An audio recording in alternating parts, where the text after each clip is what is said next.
a maior dor que os escritórios têm hoje, principalmente nesse ponto de maturidade, é a gestão financeira. Principalmente aqueles que dependem de êxito em ações. Os escritórios que atuam por êxito nos processos, eles tendem a ter um ponto de maturidade, um reconhecimento de clientes, cliente que indica cliente, e aí ele vai pegando causas.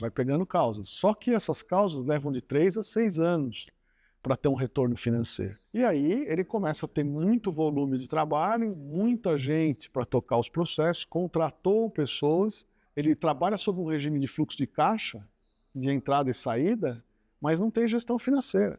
Eu acho que esse é a maior dor dos escritórios. Você tem que ter um planejamento financeiro da sua vida. Tem que saber provisionar dinheiro, tem que saber viver na média. Quando entra um caso grande, né, não é uma distribuição imediata de dinheiro, você tem que saber o quanto você vai reinvestir. Quando você fala em qualquer atividade, qualquer curso de gestão que você for fazer, em C-Level, conselhos, você tem planejamento e execução, né? Então é intenção, planejamento e execução, ideia, planejamento e execução. E a ideia de montar o escritório você já tem, tecnicamente você está habilitado a isso, e aí você vai para a execução, pula o planejamento. E aí uma execução diária e que é necessária, né? Quase um ar para você respirar, porque a sensação que você tem, eu já passei por isso na advocacia, né, muitos anos atrás, eu preciso ter mais casos, eu preciso ter mais clientes. E aí eu vou pegando mais assuntos, sem me preocupar com a estrutura do escritório, se eu tenho pessoas suficientes para atender aquela demanda, se eu tenho fluxo de caixa para suportar aquele custo, eu tenho que ter um planejamento. Como é que eu vou alinhar isso? Eu vou alinhar criando um fluxo de caixa que não seja de padaria, né, de entrada e saída de dinheiro. Eu tenho que ter uma realidade de saber, olha, eu tenho um planejamento de receber isso em quanto tempo?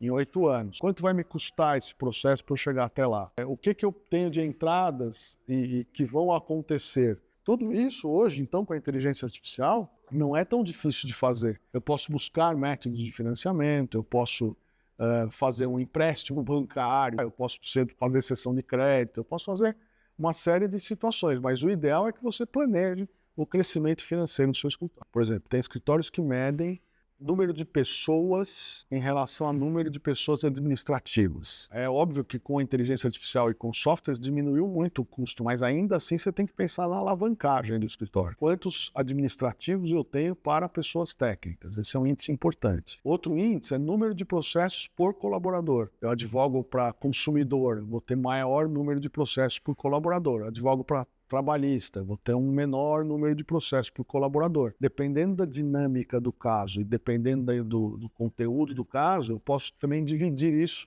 na pirâmide em faixas de advogados júnior, advogados sênior, advogados plenos. Então eu tenho que ter uma estrutura piramidal que admita eu pegar casos e colocar dentro daquela estrutura. Então, ocupar o tempo das pessoas com o caso correto dentro daquele estágio da pirâmide é um indicador também muito importante. Aluguel, a gente tem pessoas e espaço. Hoje, com home office, a questão do espaço diminuiu. Mas eu também tenho que entender que não adianta eu querer ter um escritório bacana numa laje na Faria Lima, se eu não tenho orçamento para isso.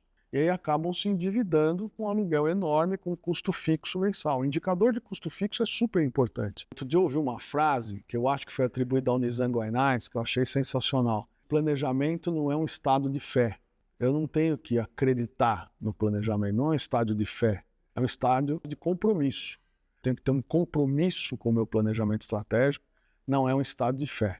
Então, se eu puder resumir em uma palavra, uma dica de ouro sobre a gestão de um escritório de advocacia, planejamento é a palavra que eu usaria.